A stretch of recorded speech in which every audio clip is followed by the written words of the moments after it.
Hey, Hope Warrior. Thank you so much for tuning in to another story. Stephanie and I love sharing them with you. We know that hearing how other people reclaim their power impacts your mindset in amazing ways. We have another story to share with you today, but before we jump into that, I would love to invite you to join us for the next Hope Warrior Academy. We are claiming our power together in community through a 4-week journaling journey. Stephanie and I are working through this now with a small group of women, and we are so excited about what we are learning. We cannot wait to bring it to more people virtually, so pause this and head on over to www.hopewarriorproject.com to register. Go ahead, I'll wait. We sincerely hope to get the opportunity to work with you on getting unstuck and living your purpose. Until then, let's get to more stories.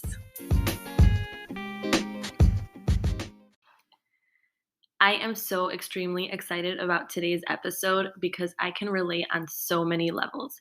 And this interview opened my eyes to even better understand my story and how I can continue to heal. It is all about betrayal. And if you are a human that interacts with other humans, chances are that you've experienced betrayal in some form. We have talked about dealing with all sorts of loss on this podcast. Loss of health, loved ones, and careers, but dealing with loss of trust is a very different story.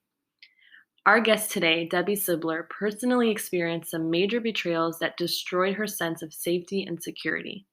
Being 50 years old and thriving in business with 4 kids, she had already navigated many hard things in life. This, however, felt very different. She found herself struggling to make empowered choices like she used to. She wanted to understand what she was experiencing, so Debi decided to enroll in a PhD program in transpersonal psychology, which is the psychology of transformation and human potential. While she was there, she did a study and discovered that there are stages very unique to betrayal that could provide healing to anyone. She healed through these stages herself, and she'll share them in this interview. This process is all about you, regardless of your relationship moving forward with the betrayer. The choice is always yours whether you want to let relationships go or rebuild them. Debi has experience with both, as she decided to let family members go, but after putting in the work, was able to happily remarry her husband with their 4 children as their bridal party. I highly recommend having a pen and paper out for this one. I'll be back after the interview so we can compare notes. Here is Stephanie and Debi's conversation on betrayal.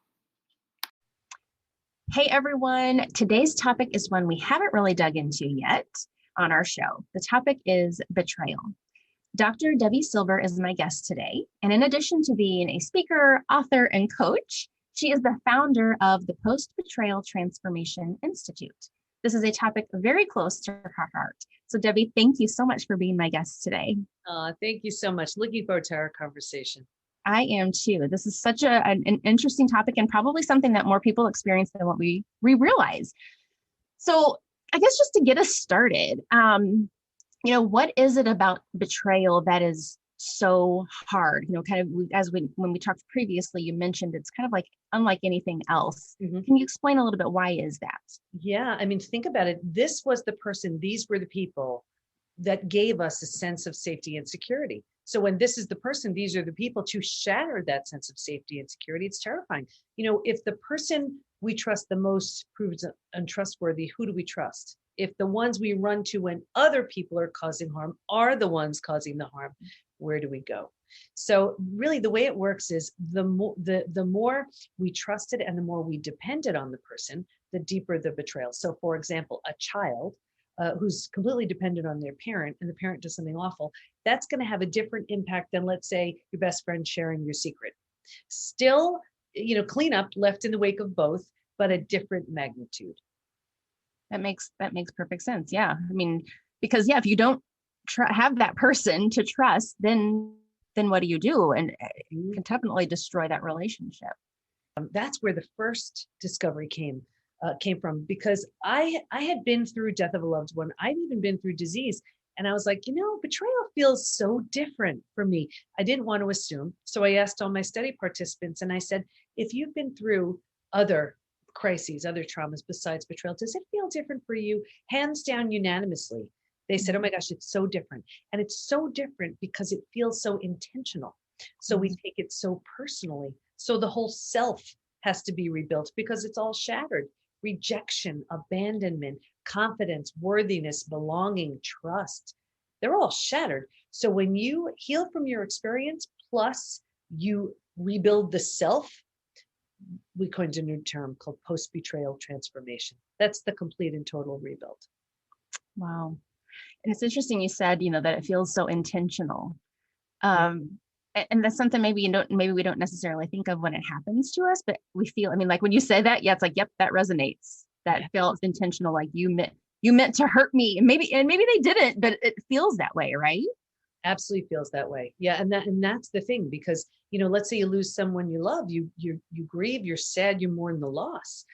Life will never be the same, but you don't take it personally. Right. Betrayal feels personal. Yes. Wow. Okay. That really just kind of helps set the tone, I think, for this discussion.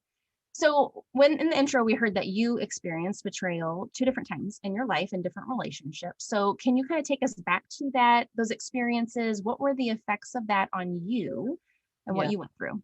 Yeah. So first it was my family, and it's, again, you're shocked. You're like, what the heck? It makes no sense. These are the people, these big people taught me I'm supposed to be this, that, the other way. And then like, it's when that person takes a mask off and it's like, that's what this is. It's such a shock to the body and mind. And then it was the betrayal of my husband. And so I got him out of the house and looked at those 2 experiences. And I was like, okay, it's me who's in common with these 2 experiences, but something drastic has to change here. And because that's the opportunity. And I looked at it and I was like, well, you know what? I never really took my own needs seriously. Boundaries were getting crossed. I put myself last on the list, which I'm sure so many people listening do. So here I was, 4 kids, 6 dogs, a thriving business. And I was like, nope, going back for a PhD, because I really wanted to understand this. I wanted to heal. And just, it made no sense to me. And so I enrolled in that program, that PhD program in transpersonal psychology. And then it was time to do that study. So I studied betrayal. What holds us back, what helps us heal, and what happens to us, when the people closest to us lie, cheat, and deceive. I had no idea what was going to happen. I just knew I was now. I was a single mom, and I needed to get it together for my kids, for my clients. And it was just the most dramatic change ever. So when you were, the betrayal by your family, did this happen when you were a child? It was like throughout, and there were so many different instances. And it's just the thing with when it happens with your family, and here's the thing too. Originally, I was studying the betrayal of a family member, a partner, or a friend. And I actually had to drop the friend part because I couldn't find someone who was that devastated from what a friend would do. Yes, we're furious. We're so angry. But it's the family members and the partners that bring us to our knees. Those are the ones that just do us in. And we shake our heads. We're like, what just happened? Like, it makes no sense. And that's the struggle too. We're trying to make sense of the senseless. And then here's someone like me where integrity is my highest value. I live very simply. I live a life of, is it going to hurt someone? Then don't do it. Period. End of story. And I go around thinking that that's how other people live. And I'm always shocked that that's not the case. But so it's always a little bit of a shocker for me. But yeah, it was, and then I moved from my family one to my husband, and the biggest shock ever. That was after, we were together since 1984. And first 20 years, it was great. And then, just busy with the kids and the family and then I, it's that day you'll never forget. And it was awful. I think though, what happened in our case, because I was just wanting to heal and that was it. That was the deal breaker. And he transformed as well so much. And probably because he was the one who told our kids. And I think there's something to sitting your 4 kids down and they're looking at you like, you did what? to Yeah. our mom. Like if anything is going to have you wake up and realize what matters, it's losing everyone that matters, you know? Right. Um, and so he was on his own journey to heal and transform. And so was I. And then when we met up again later on, it was as two entirely different people. I never, ever, ever in a bazillion years would have done this. Married him again if I wasn't totally different, and for sure if he wasn't totally different. But you know, there were actually three groups in the study who didn't heal, and one group in particular. This was the group where the betrayer had no consequences. Mm. And whether it was because of religious reasons, financial fear, um, you know, not wanting to break up a family, whatever it was, they just tried to put it behind them. I only saw two things with this group: a further deterioration of the relationship, and this group by far was the most physically sick. Your Mm. broken heart can't handle that, and people are so afraid of the death and destruction of the old, but that's the only way potentially the new can be rebirthed. Well, exactly, right. So that's an interesting point. So I want to go back to that because you said Yeah. the the ones that you didn't saw that didn't heal Mhm. was where there was no consequences. So now do you Yeah. mean there was no consequences to the betrayer, and so the person that was betrayed couldn't heal, Yeah. or neither could heal? Yeah. No, no. This was where um, the betrayer had no consequences because the betrayed did everything they could just to put it behind them, not realize, not look at it, not explore it, not try to heal from it, just anything they could do to just keep things as is Mm. after that discovery for the sake of their religion. That was a big one. Mhm. uh, Keeping the family together, financial fear, fear of the unknown. Right. So Yeah. they just, you know, they were just like, all right, let's just try to move this forward. And I'll tell you, I mean, I was shocked, devastated, blindsided. When I got him out of the house, I had no idea. It was terrifying. I had no idea how I was going to survive this. But I'll tell you, I remember thinking, if I can heal from this, I'm taking everybody with me. Like that was just, it wasn't even selfishly, it wasn't even enough to heal myself. This was the biggest, um, I don't know, it just, everything about it didn't make sense. Yeah. And the only way it felt right was not only to completely rebuild myself, you know, and him on his own, but I was like, no, no, no. Now we have to help everybody with Yes. this. Which is wonderful because you're using your experience to then help others through it as well. And I think you mentioned the fear. I mean, that's huge, right? That can keep us from doing so many things in life. And I think even when we hear the word consequence, sometimes it just seems so hard, right? Ooh, consequence. But to be honest, a consequence, there's good consequences and bad consequences, right? Like it's just the Mhm. result. Like this is what happens when you do this. It's cause But and effect. right. That's it. That's, you know, that's the opportunity in betrayal. It gives you, you know, this viewpoint now where you see everything is destroyed. Mhm. And you can look at that and mourn over it, or yeah, and you need to for a certain period of time. You need to grieve what you wanted and didn't get, what now no longer is, and all of these things.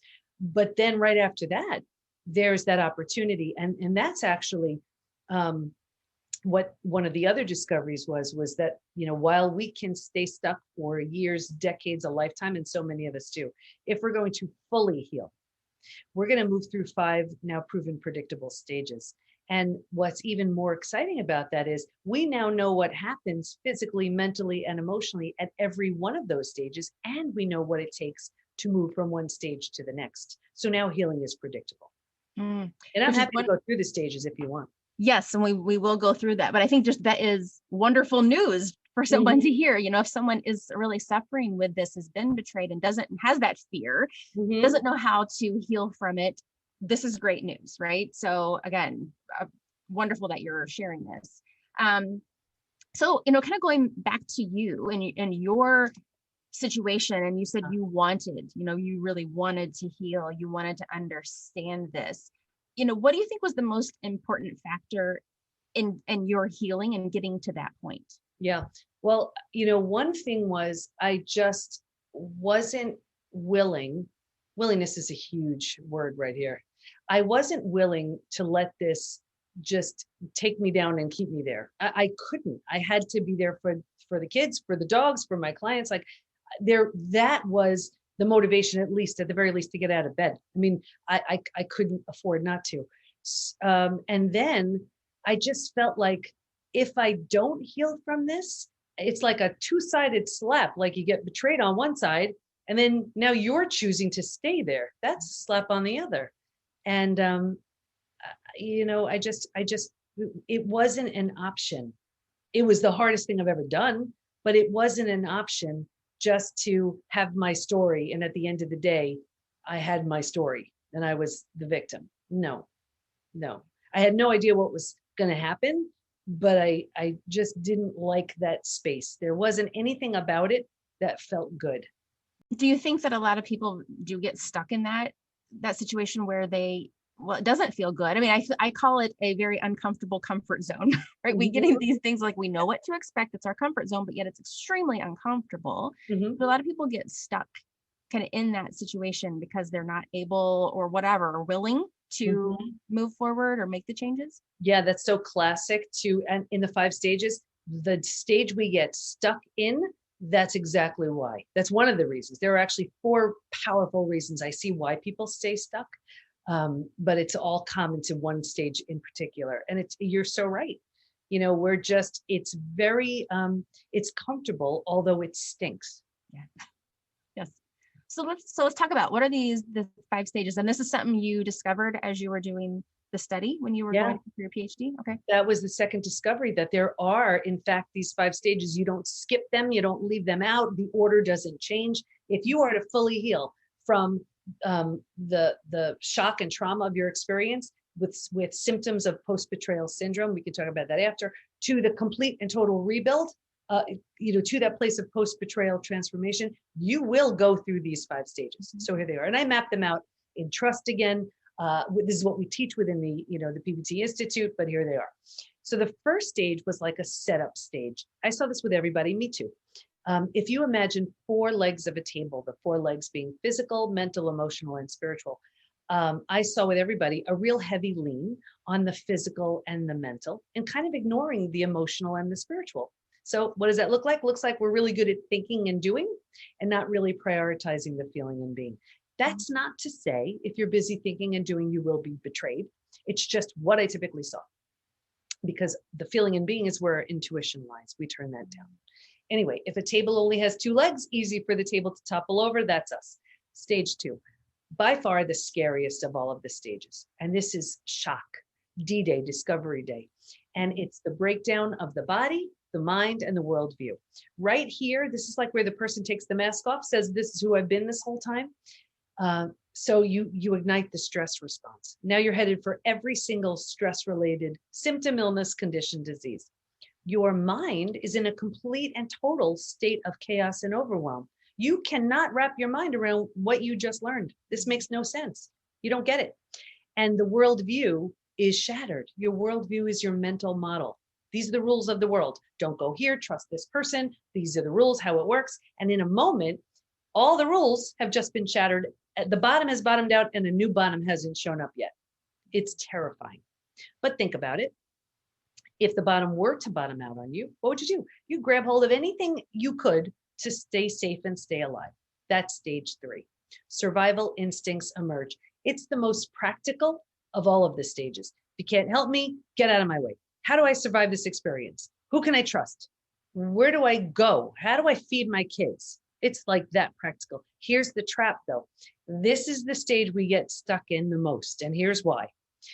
Once you've figured out how to survive, because it feels so much better than the shock and trauma of where you just came from, you think it's good. So you start parking yourself here.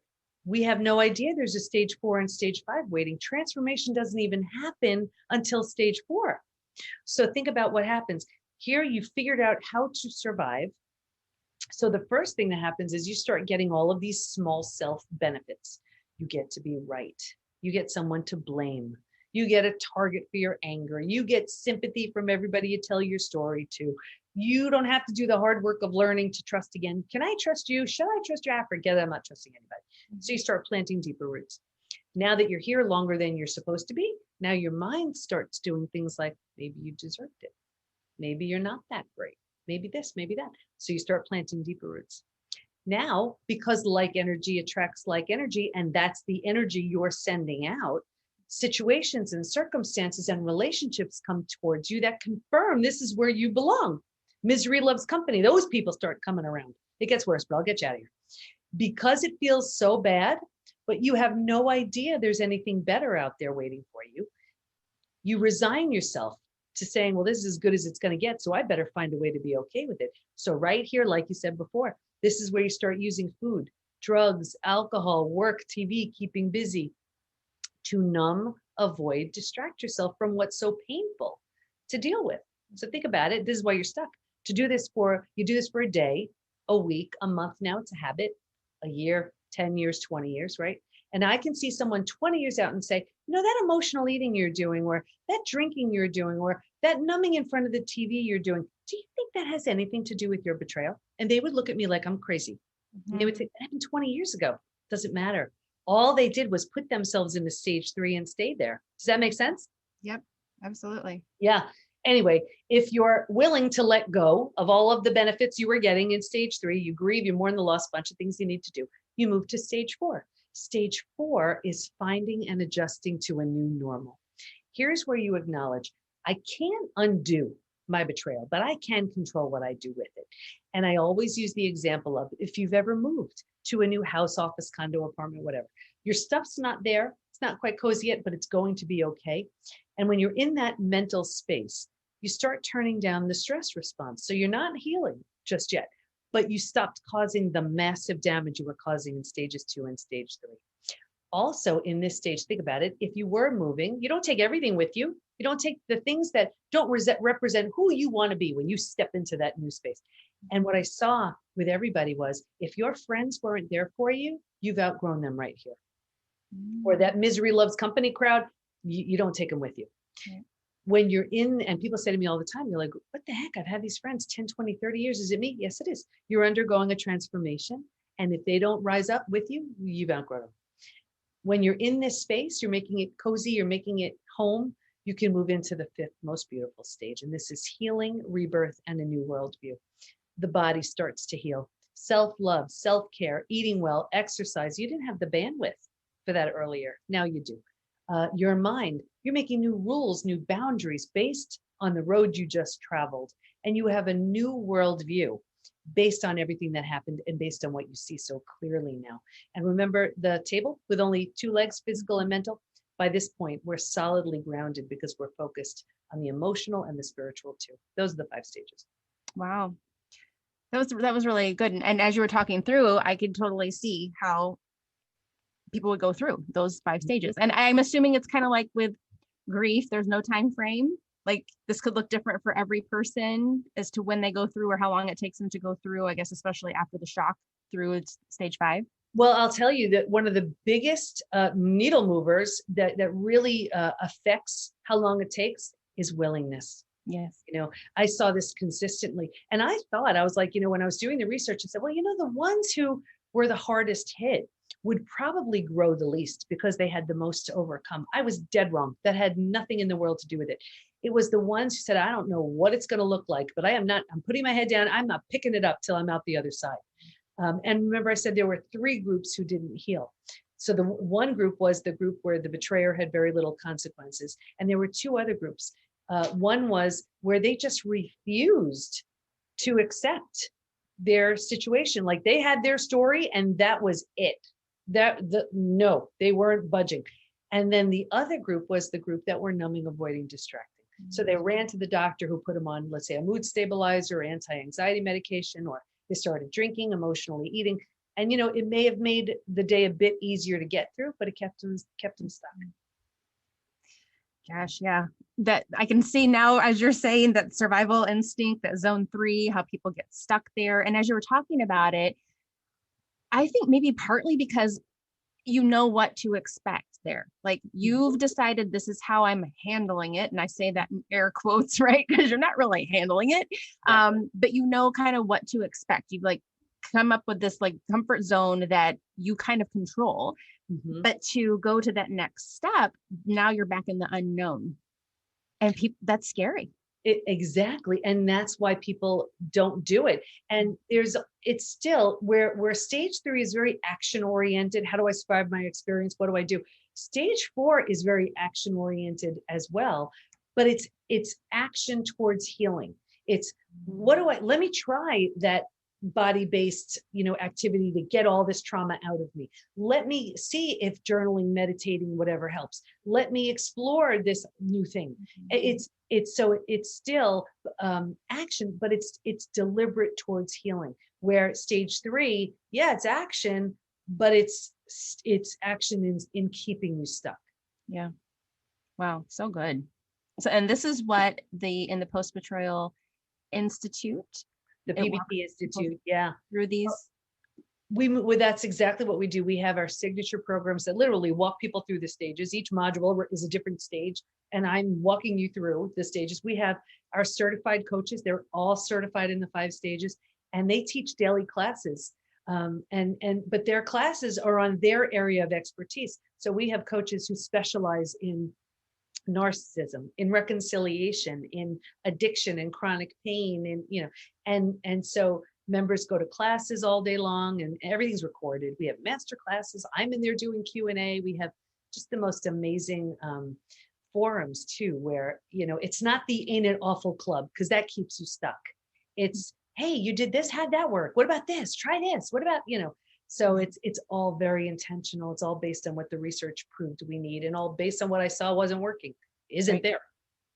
And I think being around a group where they are encouraging you to try to move forward, to get out of this stuckness that you're in is so important. I mean, I feel like that's just in life. We probably all heard that saying, you are the combination of the 5 people you're, closest to, right? So if you are surrounded by negative Nellies and Neds, Mhm. what are you going to be? Negative. If you're surrounded by people who are just reconfirming that, yeah, you're not to blame. How dare they do this to you? All that's doing is keeping you in this stuck stage, which is hurtful to you. And somehow we think we're like punishing them, right? But it's just punishing ourselves when we keep ourselves there. That's it. And I have a strong health background. I mean, this is my 30th year in business with a lot of health background. And I know for sure, and I've lived firsthand with what that sort of mindset does to you physically. And then you're punishing yourself again. It's like you've been through the worst of it. You owe it to yourself to heal. And that's also why we just have a very different philosophy, in the Institute. You're not meant to be there for a long time. You're meant to get your job done. You're meant to just move through the stages, and we're there to guide you and support you. And then you're supposed to leave. You're not, because once you get through that stage, and you are at that 5th most beautiful stage, of healing, rebirth, and the new worldview. I mean, that's where we have a different program. Then actually, it's like that's when it gets really fun, because now you're ready for that new level of health, that new relationship, that new business opportunity that you never would have had access to if you stayed stuck. So it's different levels, we have different coaches for different things. It's an amazing space. It sounds like it's an amazing program. So, and it's good to know that there's something out there like that. I mean, is this kind of a one of a kind type program out there? There's nothing like it, Okay. nothing. And it was all birthed, based on my own experience. Like when the discoveries were made, especially the 5 stages, I put it into a program and it blew up. And then I was like, and then people wanted to work with me. So I was like, how do I leverage me? So I came up with I created the certification program, and that blew up. And I was like, what would happen if we got everything that works all under one roof? That's the PBT Institute. And it's completely online. We have people from all over the world. Wonderful. Yeah. So accessible to anyone, anywhere. And even our membership levels. I was like, there is no way I'm making this prohibitive for anybody. So, our level where you can access just about everything. I mean, it's $97 a month for live classes with our coaches, $3 a day. So no excuse. Right. And I love it. You break it down, $3 a day. Okay. A Starbucks a day, or That's it. But you know what's so interesting? There are people who they know. We have two people who leave our community, the ones who are supposed to because they're done, and the ones who are unwilling to do the work because they'd rather have their story. And I get that. We're not for that person. We're just not. We're for the person who's ready to heal. So how, if someone is struggling with that willingness, Mm-hmm. how can they get to Yeah. that point? I mean, what is the shift there? It's a hard one because you are right. You were wronged. This was hateful, harmful, hurtful. You have your story. You can tell it and everybody would agree. So logically, you're struggling with this idea of this was so wrong, and yes it was. And this person just destroyed all your plans and all your hopes and all your, you had it all figured out and it was all good. And now what the heck happened? You didn't ask for this without your awareness or consent. Someone broke that spoken or unspoken rule. Yeah. Having said that, you are in the most fantastic opportunity now to completely and totally transform. You create a new identity where you leave behind the parts that don't serve and you build a version of you that never would have been able to show up had that not happened. Yeah. That's the gift. Yeah. So it's almost like you have to just intentionally tell yourself these facts. I mean, they're really facts. Yeah. I mean, it's not just like talk, right? These are facts. And kind of what keeps going through my mind as we've been talking today is, we cannot choose or control what someone else does. Right. We have no control over that, but we can choose and control what we do. And that's where our power is. And like in this situation you're talking, the power there is then getting to that willingness stage that you want to heal from it. You want to do that, and you want to live this, new, better life on the other side of this challenge that you've been through. Yeah. So it's taking that personal responsibility of, I'm choosing this for myself. I know this is the right thing to do. I can't go back and change what they did to me, but I can control what I do from here. And that feels good, right? Yeah. And that's what brings somebody, one of the biggest reasons why someone will move out of stage 3 to stage 4. Just that very belief alone. And it's true, but it's also, it's so hard, and support is crucial. And the wrong type of support does way more harm than good. We see that all the time as well. Like, people are coming, they're giving you their advice, support through, and it's coming from their lens. Like, for example, let's say a husband and wife, and let's say the husband betrayed the wife, right? Well, your mother-in-law doesn't want you to get divorced, right? And so she's probably like, it's okay, get over it, and here's where you need people, you need that validation, not to keep you stuck. Just so you're not crazy, you're not alone, and you can heal from all of it. But we've seen this so many times too. People come in with therapy trauma. If that therapist isn't highly skilled in betrayal, it's awful, because let's take that same scenario I just said. And let's say the husband is a narcissist and who happens to be very charming, right? So maybe the crocodile tears come and is very charming. So then the therapist can look at the betrayed wife and say, you just need to communicate better. Like, what did you just say? And it's not to hate on anyone or keep anyone stuck, but it's a unique situation that needs a very specific protocol. Yeah. And kind of reminder to just be careful who you're listening to. Yeah. If everybody's agreeing with everything you think, then, we're not always right about everything. So if your friends are agreeing with everything you say, maybe think about that. Yeah.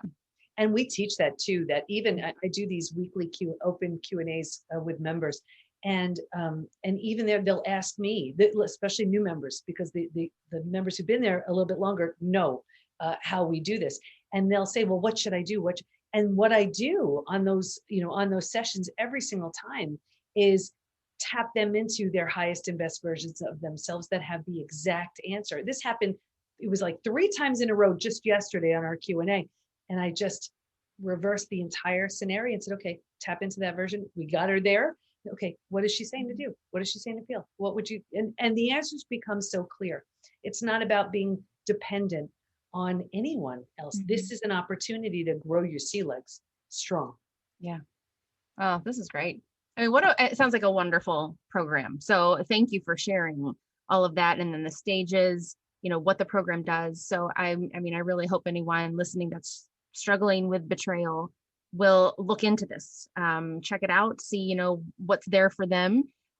So on that note, if someone did want to find out more, where could they go? Yeah. Best thing for them to do, take the post-betrayal syndrome quiz to see to what extent you're struggling. And you can just find that at the PBT, as in post-betrayal transformation, thepbtinstitute.com/quiz. All right. Perfect. All right. We will put that in the show notes too, so people can easily access that. And I know you have a lot of other material. You have a TED Talk, probably various ones out there. So there's a lot of additional information out there beyond what we've even talked about today. So I would just encourage anyone listening, to go check that out. There's a lot more support, and just maybe they need to think about it a little bit more and hear a little bit more about it to help get their minds in the right frame to be able to start healing. So love that you have all that information out there. Thank you so much. Yes. And thank you so much. This was wonderful. Really, really informational. I really enjoyed this and you had your story, like this is what you went through, but then very much about like, here's now what you've done with it and how you're helping other people, which we just love here at the Hope Warrior Project, because it's about letting other people benefit, being there to help other people benefit from what we've gone through, to let them know they're not alone, that there is hope for them as well. So. And it's so important that you're doing that and I think everybody, it's an obligation. If you've been through something and you've figured it out, you owe it to yourself and everybody else to teach them what you learned. Yes. It is trauma well served. That's right. That's right. I love it. Trauma well served. Very good. Well, thank you, Debbie, so much for being my guest today. This was really, really good. And thank you everyone for listening. Again, just encourage you to go check out the resources that Debbie mentioned and see what's out there for you. Okay, guys, it's Lydia again. Are you ready to compare notes? This is not a topic that I see being talked about a lot, so I hope you learned a lot and had some aha moments. What first stuck out to me was the conversation about why betrayal is so different from any other trauma we may experience. Debbie says that betrayal feels intentional. At the Hope Warrior Project, we talked a lot about being intentional in a positive light, making the decision to improve things, to make a positive change, to change your perspective and improve on purpose. But what if we feel that someone is being intentional about hurting us? Well, we take it personally. It's almost impossible not to. I know this to be true in my own story. I lost two of the most important people in my life in my 20s. I lost my mother, who passed away, and for a season, I lost my husband because of a betrayal. Both traumas were incredibly painful, but as Debbie talks about, the betrayal felt so different. Maybe because on some level, as human beings, we always know in our hearts that death happens. It's only a matter of time. Betrayal, on the other hand, is not something we ever expect. I remember when Nick and I were in an intensive marriage restoring program at our church, and we were asked to think about a trauma from our childhood. When I think trauma, I think physical or sexual abuse, neglect, divorce, health scares, loss of a loved one. But what came up for me seemed really minor. What came to mind as I reflected in that moment was when a close friend of mine as a child stole my favorite shorts. I still remember exactly what they looked like. And then she wore them to school. When I confronted her, she lied to me and said that her mom bought her the same ones. This seems so minor. Just kids being kids, right? But the reason why I remember it so clearly is because this was the first time I really felt betrayed. This was the first time that I realized that someone that you feel so close to can hurt you in a way that feels so intentional. This is something that I continued to struggle with throughout my life until more recently, I have come to the realization that people don't do things to intentionally hurt others. People do things to feel better themselves for their own personal reasons. I have learned to not take anything personally. And if you're familiar with the 4 agreements, that's one of them. My next note is one that I continue to see again and again, and I keep talking about it on these reflections because apparently this is something I need to learn. We need to face what we are feeling. We cannot just try to move past difficult situations without doing the work. In the study, Debi discovered that those that wanted to just put the past behind them without dealing with the consequences were really not able to heal and were the most physically sick. This makes so much sense to me because it's really just another form of suppressing, not wanting to experience the hard feelings that come with looking at what happened. These things don't just happen. They happen to reveal things that need to be revealed for healing. If you've listened to past episodes, I may be sounding like a broken record by now, but here it is again. Feel it all. Lean in. Stop turning away from discomfort and numbing with your drug of choice, whether it's food, Netflix, alcohol, pills, porn. Even fitness can be a form of distraction. Really, it could be anything that we choose to do in place of facing whatever it is that we need to face. We need to be willing. Debi says it right in the interview, the biggest factor in someone's ability to heal is willingness. You must be willing to make the intentional decision to shift from just coping and surviving, which she shares with us is stage 3, to putting in the work to heal, stage 4. Betrayal makes this extra hard because we feel like the betrayer is the one that needs to change and put in the work, right? This is a case where we're encouraged by others to blame. When we are betrayed and we tell someone about it, chances are high that the person we tell will start shaming our betrayer and assure us that we did nothing to deserve such unfair treatment. This, of course, is true, and the betrayal is never justified or okay. However, if we truly want to heal, we need to look at what part we played.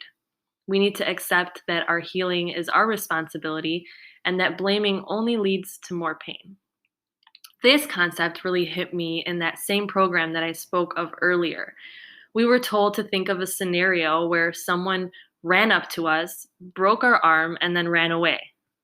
Would we lie there and cry, waiting for the person to come back, say sorry, put a cast on our arm? Of course not. I mean, we might lay there and cry for a bit because the pain is so intense, but eventually we would get ourselves to a hospital and find someone that can help. Laying there, blaming the person that hurt us and wondering why they did it would never heal the arm. Not just with betrayal, but any and all types of healing depends on us taking responsibility and being willing. And the fact that you are listening to this far in, tells me that you are doing just that. So keep up the great work and catch our episode next week. For more content that will support your journey, make sure you follow the Hope Warrior Project on Facebook and Instagram.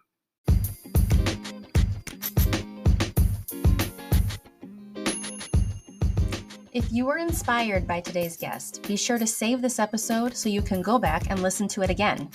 Making the shift from feeling powerless to empowered is not a quick and easy thing to do, we know, but our desire is that you've gained hope and confidence that it's possible and so worth it.